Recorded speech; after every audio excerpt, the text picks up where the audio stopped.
Hello everybody, this is James. We have been working on our torch mount bracket. Remember all of that.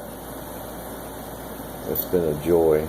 It's been a lot of fun, a lot of learning.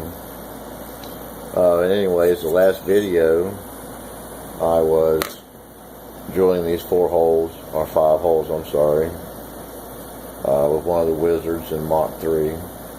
Worked out really well. It's nice and tight layout.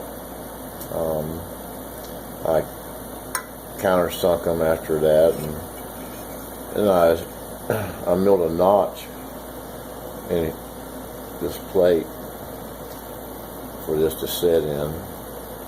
This is tapered on the edges. That's why it looks like there's a massive gap right there, but it's actually the shoulder inside there. I step down, it seats it snugly.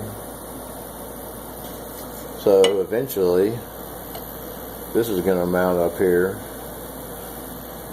when the router's not up there. And at one time I had intentions of mounting a pneumatic vertical drill next to it.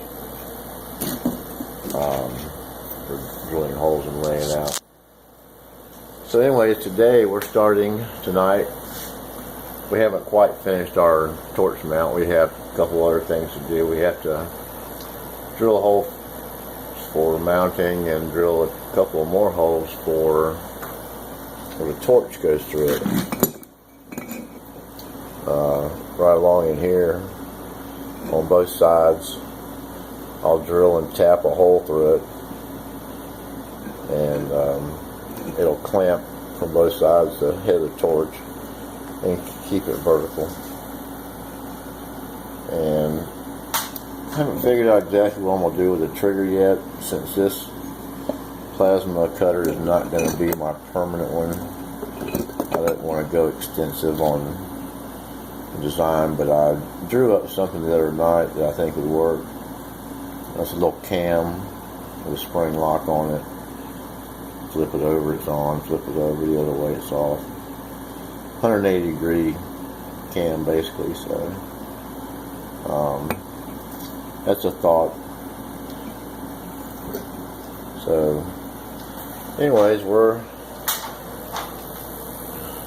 we have this plate in here now. We've already drilled and tapped 2 1/4 holes in it to mount our V-groove wheels. Here's one of these here, and they'll mount in these pockets like this.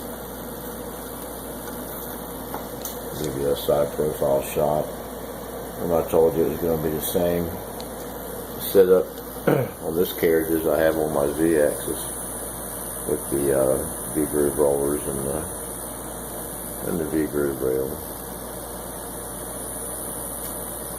So we want to make this carriage and get it ready so that when the time comes to swap it out, it should be sort of painless.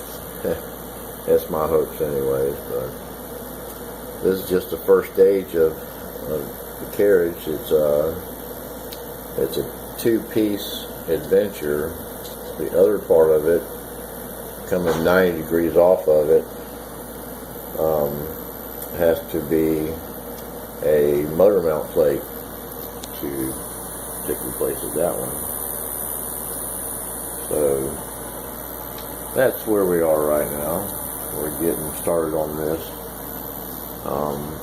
We just went and created a little program that's cut arc program. We've set it to run 1 1/4 inch radius. We got a 1/4 inch end mill. The holes that are tapped in here now are 1 inch by 1 inch inside each corner.